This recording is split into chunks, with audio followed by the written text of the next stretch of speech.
My name is Courtney Colson, a female to male to female detransitioner, and on this channel we try to figure out what the hell is wrong with me. On this episode, sexual inversion. What is it? What does it mean? Well, that's exactly what we're going to find out. First of all, I am cosplaying as Johnny Silverhand from Cyberpunk 2077, mostly because it looks badass. Okay, and also because, in an unexpected way, the game allowed me to explore my masculine side. I played as female V, so she literally has this male personality take over. There are moments where the gender of these characters is explored, if only tangentially. And no, this isn't a real cigarette, it's one of those ones they use in the movies, but it's still probably bad for me. Just, less bad. Yeah. Oh. And while we're here, wake the fuck up, samurai, we've got a city to burn. So they say gender is a series of stereotypes, but then why is it that most people largely conform to those stereotypes without question? And why is it there is a certain minority of people who never fit in with their own sex? Yes, I'm a lesbian and homosexuals are typically gender non-conforming, but why is that? And why are some heterosexual people androgynous too? Why is it that I instinctively prefer masculine things? And yet I'm attracted to women. But my hobbies and interests generally put me in the company of men. I don't know how to talk to women. Basically, I face the same problem straight men do. They aren't attracted to men either, but they enjoy the same interests that men do, which leaves them at a loss to connect with women on the same level. What the hell is going on there? This video has been about 6 months in the making. My last in-depth video was October last year. And in that time, I've been doing a lot of reading and researching. The initial inspiration that began this journey was innocent enough. I wanted to connect with women, find a group of ladies who enjoy cars and military history and video games as much as I do. And maybe, I could even find a girlfriend. I have my weekly gym class that I enjoy, and that is mostly women. But a lot of them are much older than I am. They're mothers and grandmothers, so I can't really relate to them. I always feel like the odd one out. So I went on r/women on Reddit and asked, where are all the women hiding? I'm looking for a friend group. Do women not have hobbies? Clearly being facetious. It's just a joke. No. These women were absolute cunts. They descended upon me and tore me to shreds, calling my hobbies stupid and boring, and calling me something I had never heard before. A pick-me. I had to look it up. It's a woman who pretends to have an interest in something just because she knows men are into it. I guess it's more of an updated version of the fake gamer girl. This is just another example of women policing each other. Women are extremely critical of other women like this. Instead of supporting each other in our diverse hobbies and passions, so many women want to tear each other down. My thread was locked and I was banned from that subreddit, which is the usual these days. It's a hostile place and the mods are insane. I walked away from that experience feeling like I was back in high school. I was a bit of a misogynist as a teenager, because girls behaved exactly like this, and I saw them as shallow and vapid and having nothing interesting going on in their lives. Okay, at least there were some nice women in that thread. There were some who empathized with my plight, but explained, most insightfully, that most women, especially in my age range, are largely confined to the home due to domestic responsibilities and children, or most women choose more introverted hobbies. They stay home to make crafts, sewing, knitting, all of that. That made sense, and a few of them suggested I try to find a D&D group, which, I wouldn't mind dusting off the old diet. And from my experience, yeah, a lot of those D&D groups were a fair mix of genders. The other problem is that I am in Perth, and there's absolutely no lesbian community around here, and what community there is, well, they're pro-trans, and also, with their occasional meetups, I went to one and it was awkward. There were so few lesbians around here, and everyone in that group was a regular and had been there for so long that they'd all dated each other at one point, and a few of them were even married and had children. So once more, I was the odd one out, the only single person there. They were nice enough, though, and as I always say, valuable intel was acquired. So, speaking to other lesbians, they said they'd never experienced gender dysphoria. They don't desire to be a man, they don't feel inadequate in their bodies. So they got me thinking, there's something else going on with me. It's not just that I'm gay. All these experiences have culminated in this video. There'll be 3 books under discussion today: The Well of Loneliness by Radcliffe Hall from 1928, Psychopathia Sexualis by Richard Frere von Krafft-Ebing from 1886, and Invisible Women by Caroline Criado-Perez from 2019. It began with The Well of Loneliness, one of the most important pieces of lesbian literature, and I would argue, inadvertently, the most important work on autoandrophilia. And even the art on the cover was by another lesbian of note, Tamara de Lempica. I first heard about their book through reading I Know Where the Caged Bird Sings, my Angelou's best-known memoir. Going through a bit of a feminist reading phase here, but also military history. That's my reading choices lately.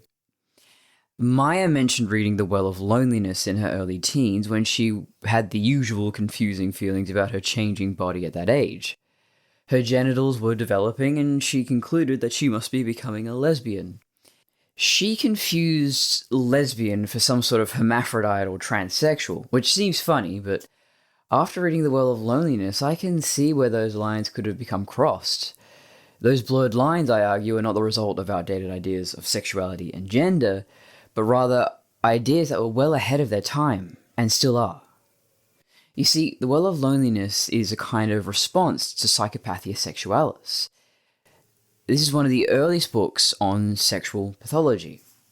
You'd expect it to be horribly outdated, but instead, I think Krafft-Ebing was revolutionary, well ahead of his time, and I feel many of his ideas need to make a resurgence. He was surprisingly sympathetic towards the patients in his case studies. The book is a thorough, even exhaustive exploration of essentially every single known sexual deviation. It was extremely enlightening to me and really helped put everything into perspective about myself and also the history of sexuality and gay culture. Radcliffe Hall, author of The Well of Loneliness, was herself a butch lesbian, and Krafft-Ebing's work seems to have resonated with her as much as it did with me. The Well of Loneliness is a coming-of-age story about a butch lesbian woman named Stephen Gordon. Her parents very much wanted a son. They were dead set on the name Stephen. So when they gave birth to a daughter, they went, bugger it, she'll be Stephen anyway. Stephen had no siblings, her mother was cold and distant with her, but her father, Philip, adored Stephen and raised her as if she were his son. From a very young age, Stephen liked dressing up as male characters. Oh, familiar. And she developed her first crush on one of the maids in the household. But when Stephen catches that maid getting intimate with a boy in the shed, Stephen is devastated. She'd been scarily devoted to that maid, so her world was shattered. Stephen spends the rest of her life feeling like an outcast. She grows to become a big athletic woman who loves horse riding with her father. As a girl, she hated her long hair and being forced into dresses, so as an adult, not surprisingly, she cuts her hair short and dressed herself more like a man. Oh, familiar. The neighbor's girl bullies her throughout their lives, telling her things like, you can't become something you're not, you know, meaning Stephen can't become a man, but Stephen denies that this is what she wants. She has her share of body image issues, she knows she's not like other women, but she doesn't want to be a man. She's just happy to do her own thing, even if no one else understands. Of course, as a modern reader, I can't help but wonder, if Stephen had been around in the 21st century, would she have experienced gender dysphoria? Or would people around her have unintentionally pushed her to transition? I mean, that's the thing, because we live in a society that's so aggressively pro-trans and pro-transition, well-meaning people can unintentionally push the idea of transitioning onto gender non-conforming people, instead of just leaving them be. Oh, you like to dress like a man. Oh, you're attracted to women. You don't identify with feminine things at all. Well, maybe you'd be happier as a man. You know, many of us hear this. Stephen's father is ever supportive and loving and defending his daughter against that criticism, but after his sudden death in an accident, Stephen discovers that her father was reading a book, Psychopathia Sexualis, in order to understand what was wrong with his daughter.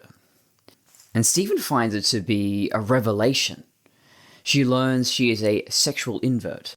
Now, modern summaries of Krafft-Ebing's work summarize sexual inversion as simply being an outdated term for homosexuality. But I would argue it's more than that, so much more. This is a symptom seen in many people, regardless of their sexual orientation. Language can be a bridge and a barrier, and so modern readers are being set up by modern summaries to read this as strictly referring to homosexuality, when Krafft-Ebing is reporting on symptoms that affect a much larger population than just homosexuals. He described female sexual inversion as the masculine soul heaving in the female bosom, and vice versa for men. If that ain't the truest thing, there are simply some of us that seem more like the opposite sex than our own natal sex. But does that mean we are truly meant to be the opposite sex? Is there something on a biological level that sets us apart from the rest of our natal sex? I have discussed at length autoheterosexuality, autism, fetish, trauma, social contagions, and so much more that lead people to be gender nonconforming or gender dysphoric. However, I have never delved into whether or not there is tangible, physical, medical proof of this difference. Long story short, largely no. In general, men have approximately 6.5 times the amount of grey matter related to general intelligence than women, and women have nearly 10 times the amount of white matter related to intelligence than men. White matter represents information processing centers in the brain. White matter represents the networking of or connections between these processing centers. And this is one of the better known differences between male and female brains, but androgynous people do not consistently show a cross-sex ratio of white and grey matter as far as I can tell, especially if they haven't undergone HRT. It's not as if someone could scan the brain of a patient and conclusively know if they are trans or not. However, one of my viewers pointed me towards something promising. Sexually dimorphic nuclei. I've never heard of it before, but in 1991, LeVay published a study of 41 autopsies on 16 heterosexual men, 19 homosexual men, and 6 heterosexual women that targeted the interstitial nuclei of the anterior hypothalamus, INAH 1, 2, 3, and 4. I'll call it INA 1, 2, 3, 4. The anterior hypothalamus of the brain participates in the regulation of male-type sexual behavior. The volumes of 4 cell groups in this region, the INA, were measured in post-mortem tissue from 3 subject groups: women, men who were presumed to be heterosexual, and homosexual men. No differences were found between the groups in the volumes of INA 1, 2, or 4. As has been reported previously, INA 3 was more than twice as large in the heterosexual men as in the women. It was also, however, more than twice as large in heterosexual men as in homosexual men. This finding indicates that INA is dimorphic with sexual orientation, at least in men, and suggests that sexual orientation has a biological substrate. Later studies from other researchers, one in 1992 and another in 2000, determined that the size of the INA 3 of homosexual men was intermediate between that of the heterosexual men and heterosexual women. It was also determined that the reason why the INA 3 is smaller in homosexual versus heterosexual men is because homosexual men have a higher neuronal packing density, the number of neurons per cubic millimeter, in the inner three than heterosexual men. There is no difference in the number of cross-sectional areas of neurons in the inner three of homosexual men versus heterosexual men. Furthermore, the suprachiasmatic nucleus, SCN, of homosexual males is larger than the SCN of heterosexual men and women. Both the volume and the number of neurons of the SCN are twice as many in homosexual males than in heterosexual males. These areas of the hypothalamus have not yet been explored in homosexual females, nor bisexual males or females. In sum, there are some contemporaries who cast serious doubt over LaVey's hypothesis that homosexual males have a female hypothalamus, and that the key mechanism of differentiating the male brain from originally female brain is the epigenetic influence of testosterone during prenatal development. And yeah, that theory of prenatal testosterone exposure, which supposedly results in a longer ring finger like mine, it doesn't seem to be all that conclusive either. And this is about as much of a difference as we can find between the straights and the gays. There simply aren't any definitive answers about the cause of homosexuality, gender nonconformity, or even what determines whether a baby will be born a boy or a girl. We simply don't know. All we can do is observe and document, and that's precisely what Krafft-Ebing did. The commonality between all of Krafft-Ebing's patients is this generalized neurasthenia, as it was once called. It seems to be a term referring to generalized chronic fatigue or pain with no obvious cause. This was striking to me, as I have personally suffered from these conditions, and sure, they are pretty common, but they are especially common amongst the queer community. And I used to believe that that was simply due to the effects of HRT, hormone replacement therapy. But maybe there's something more going on here? And in one of my last videos, I talked about the huge overlap between autism and transsexuals. There seems to be this certain profile of person who will experience gender dysphoria. And in my last video, I discussed how chronic pain and fatigue are largely psychological. And so if someone is sensitive and anxious and an overthinker, yeah, it makes total sense that they wouldn't feel right in their body. They wouldn't feel normal around other people. This is all just a theory, of course, but speaking from personal experience, it just makes sense. A lot of queer people, queer, if I may use that term, are also creative types, artists and the like. And I think that kind of mind is wired differently. It experiences the world more vividly, more intensely. You see what I'm getting at, right? I think there is a certain psychological profile that explains all this queerness, neurodiversity, creativity. There's a connection here. I feel like I'm scratching the surface of something significant. Same way I feel about my discoveries about chronic pain and fatigue, but I'm not a researcher, so I can't go any deeper, but maybe someone out there watching this video will be the right person to carry on my work. The other thing to take into account with Psychopathia Sexualis is that it was written in a time when homosexuality was illegal. So we do see a lot of lavender weddings, or half lavender. Some of these men might have been bisexual, or what Krafft-Ebing referred to as psychical hermaphroditism. What a phrase. But most of these patients were gay, and their neurasthenia might have just been the result of the stress of living a lie. Living with that constant shame will take a toll on one's health. The rates of men identifying as bisexual significantly dropped as homosexuality became socially acceptable. But the rate of women identifying as bisexual has actually gone up. Though it's unclear how many of these women actually engage in same-sex relationships. I believe this is because claiming to be bisexual or pansexual is a means of showing that one is not bigoted or phobic, it's just trendy. I can tell you from experience, most women on the dating apps seeking a woman are either a man pretending to be a woman, women wanting to experiment because they've been mistreated by shitty men, or it's a couple looking for a third, a unicorn to play with. I could go on about how true bisexuality is incredibly rare. It might not even exist at all depending on how you define it. But that is a topic for another day. My point is that despite changing attitudes towards sexuality, the queer community seems to still face this neurasthenia. Make of that what you will. Maybe there are just too many factors, and maybe there is just too little data, or maybe we live in a world that is very different from the one Krafft-Ebing lived in. You know, there were no microplastics in his day, for example. Psychopathia Sexualis was eye-opening. For a book written over a century ago, it makes the cause and effect of deviant sexual desires so apparent.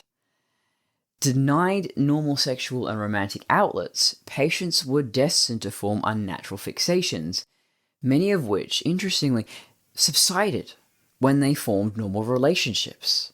And that seems so true even now. A lot of trans kids end up detransitioning when they realize they had naive or exaggerated ideas about gender and sexuality. But the phenomenon is most evident in hentai, pornographic fan art. Usually these are made by sexually inexperienced people, young men, so it is extremely exaggerated and unrealistic. They fixate on certain body parts and enlarge them to ridiculous proportions. You know what I mean, you've seen it. And that's because their hormones are driving up this desire to mate. It just keeps ramping up the need for more and more intense stimulus. And then as a result, you have no nut November and things like that, which are actually beneficial. Pornography does change the brain. It stimulates dopamine, which starts this escalation cycle. One will need greater and greater stimulation to get the same outcome. And so I think a lot of the sexual deviants in Psychopathia Sexualis are just repressed. They had no outlet for their drive, so it festers away inside, building into this mania or psychosis or obsession. Then once they have, actual sex with another person and get into a normal relationship, their mind or their hormones balance out.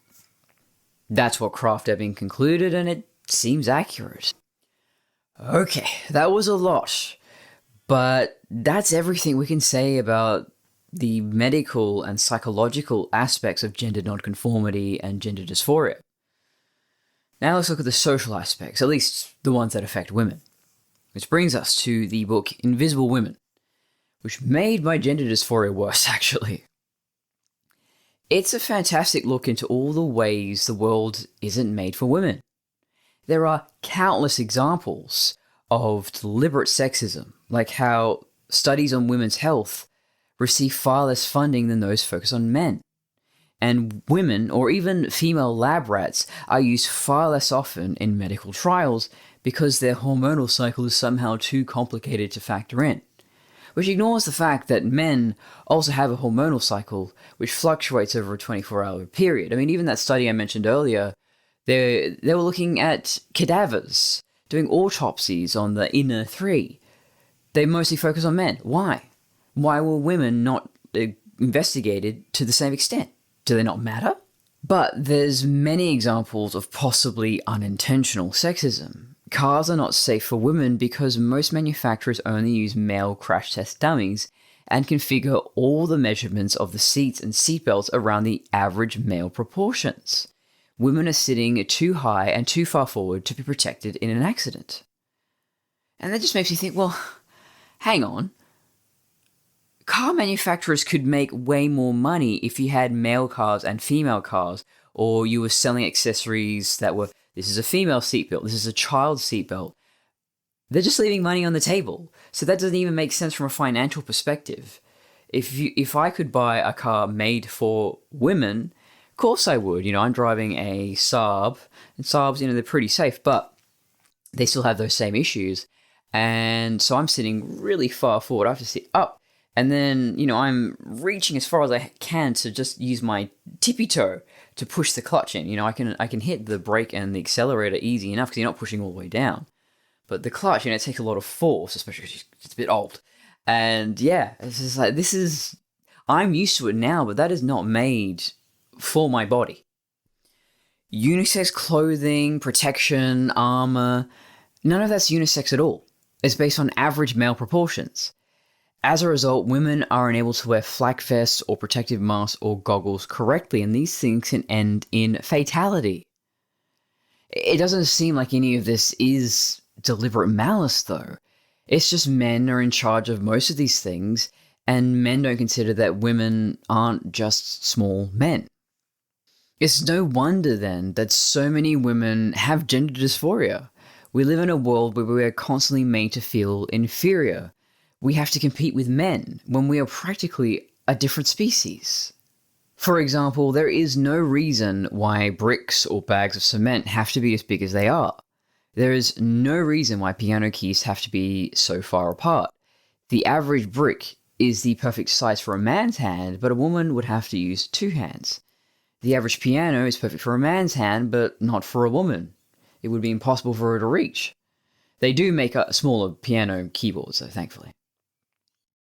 After reading this book, I am now so much more aware of how women are disadvantaged from the start. Our homes, our cars, our clothing, our technology, they're all built around the proportions and needs of men, forcing women have to change themselves to fit in. There doesn't seem to be any case of the reverse where men must adapt themselves to the inventions of women. Man is universal. Man is unisex. Woman is the deviation, woman is the niche, but that's bullshit. All human beings begin life in the womb as female. It's men who are the deviation. And we see this also in nature. Asexual species are female, as a default, because all males are good for is fertilization. Females have all the tools to create life, if only clones. Invisible Women also made me realize just how much I differ from other women in terms of their wants and needs and priorities. Women in the modern world are expected to want what men want in terms of career, but, well, we talk about girl power and how women can do anything men can do, but the truth is most women don't want what men want. And it's not only sexism that keeps women out of STEM fields. Women generally want jobs that involve people, or crafts, or retail. Or there are still many women who don't want to work at all, and instead become stay-at-home mothers. If such a luxury is possible these days, well, we call it a luxury, but motherhood is one of the most difficult, most thankless jobs in the world. And it is looked down upon. Why? It should be, it used to be considered this great calling, and it was perfectly acceptable for a woman to, do some years of schooling, a little bit of high school, and then she just focuses on becoming a mother. That was normal. And instead now we are expecting women to follow this male path to become the breadwinner and all of that. But the modern economy means that if a woman wants to survive, she has to do it all herself. She doesn't go from being her father's property to her husband's property, thankfully. But the reason is that it's statistically unlikely that either her father or her husband could afford to support 2 or more people on one income.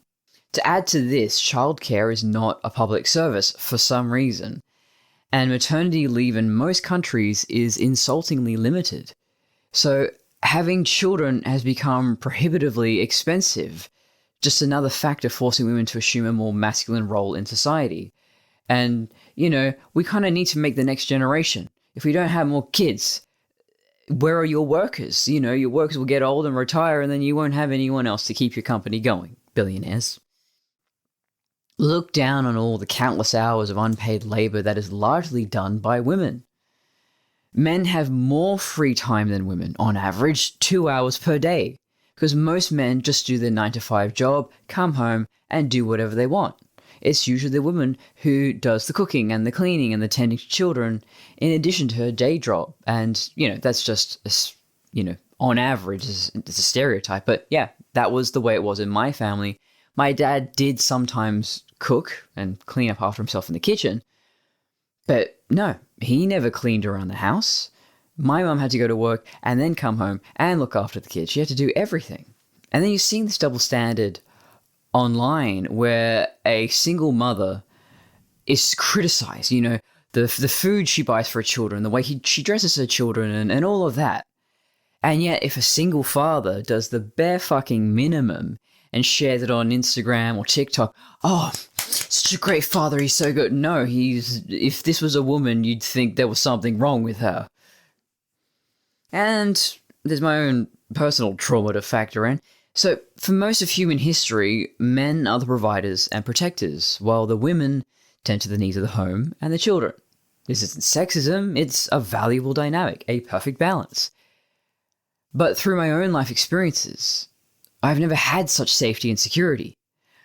I know I tend to look down on women who depend on their man, and I'm also aware that it's because I've seen what happens when those men abandon them. In my mind, inevitably. When my father abandoned my mother, or when her friends lost their husbands, these fully grown, middle-aged women did not know how to do a lot of basic things for themselves, because they'd always had a man to handle those things for them.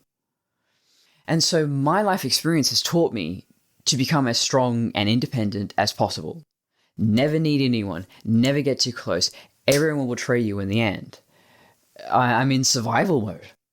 Sharing responsibilities and depending on others are just not luxuries I could ever afford. So bringing this all into some kind of conclusion, long-time viewers of my channel will notice that there is no one simple, single origin for gender dysphoria or sexual inversion as it might be known. But at least I might have brought to light some more aspects behind that feeling. Some people can be exposed to the same factors and not experience gender dysphoria. So maybe that indicates that there is just some innate discontentment in some people about their natal sex. Or they simply struggle to fit in with the societal expectations that has nothing to do with their body. And we have seen that it goes back centuries, maybe even to the dawn of the human race. But I can say from personal experience, this feeling can be managed, but it's not something that ever goes away. I've given being feminine a good try. I wore the super girly costume for years, even though I hated it. Okay, so maybe I just don't like the current cultural role and expectations for women. It's purely an aesthetic issue. But no, I think and feel more like a man does. I've been accused of that before. And while it doesn't make me superior to other women, it makes me different. To cure me would be to kill my identity. I like the way I look. I like my masculine features. I like my voice. I like my muscles. But at least we know that I'm not alone in feeling this way.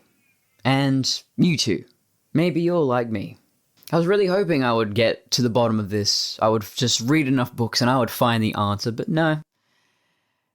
It is continually a mystery for centuries. Why am I the way I am? Why are there people like me? Who can say? But at least at this point in my life, I'm very comfortable with how I am. I'm feeling great, actually. Just yesterday, I went to the gym. I go to this body pump class twice a week. Super intense, no rest for 1 hour, high reps on the barbell. And, I look around at the people in my class and I was talking to the older ladies especially. They go in there week after week and they go to multiple classes and they just lift, 5 kilos. That is it. To them, 5 kilos, because it's 2.5 kilo plates on each side. Not 5 kilos on each side. I've got to make that clear. 5 kilos total. That is the weight of a backpack. And these ladies go, oh, well, I'm only just doing this to maintain my strength and, for my bone density. It's like, this. I don't think you're even achieving anything by doing that. It's not weightlifting. You're not weightlifting. You should be able to carry, what, can she not carry her groceries? I'm thinking, I think everyone should do weightlifting and everyone, and especially women, should be doing this regularly because the world is made for men. And so if you become stronger, then suddenly it's a lot easier to navigate this man's world, to lift things. And I ran into this myself recently, is that, I changed the oil in Ivy in my car myself. And there's been a few times where, oh shit, I got a leak. And then I realized, no, because I'm a woman, my idea of tight, when I screw it closed, is not tight. A man goes in there and goes, no, another half turn. Oh, okay. It felt completely tight to me. And so this is why strength is so important for everyone, and especially women. But yes, so yesterday I go in there and I've slowly been increasing the weight. I was doing 17 kilos. And yesterday I went, I think I'm ready to go up a weight, but how do I do that? Because I can't put any more plates on just to put, 18 kilos or 19. You'd have to either go from 17 to 20 kilos and go, fuck, can I do it? No, David Goggins' mindset, who's going to carry those boats? Let's go. And yeah, your mind is the greatest barrier. It really is. I was, so I did my warm-up weight of about 11 kilos, and then I did the 20. And in my mind, I went, man, this feels really light. Oh, maybe I've accidentally put on just 15 kilos, and just psyching myself into that going, it's fine. And I managed to do 20 kilos for most of it. And I was lifting more than the instructor, which is fair enough because she has to do multiple classes a day. So she's pacing herself. But it still felt good to look up and go, well, I'm lifting 20, you're only lifting 15. But looking around at the men in my class, yes, these are real schlubby, fat, dumpy men, skinny fat, big belly, skinny arms. But I'm just going, holy fuck, I'm doing double what they're lifting. They can only handle 10 kilos apparently, and I'm doing 20. And that's a way in which I'm becoming so much more comfortable in my body. I drove home and I was playing Disturbed's Indestructible. I was singing it at the top of my lungs. And yeah, it was just this perfect moment of I feel so integrated with my body. And a lot of the gender dysphoria just comes from feeling like I can't compete with men. They'll always outcompete me. And no, I just surpassed a bunch of men. Even though they're weak men. But hey, they're still men. And so for me, that has been a huge thing in accepting my body and realizing, it's not me against my body. My body isn't the enemy. My body doesn't limit me. It's my mind. Yes, there are some physical limitations. I don't think I could probably do a full G.I. Jane, survive buds training. But yeah, I am so much more capable than I thought I was. So, that's about everything. See you, Space Cowboy. See you, Samurai, I should say.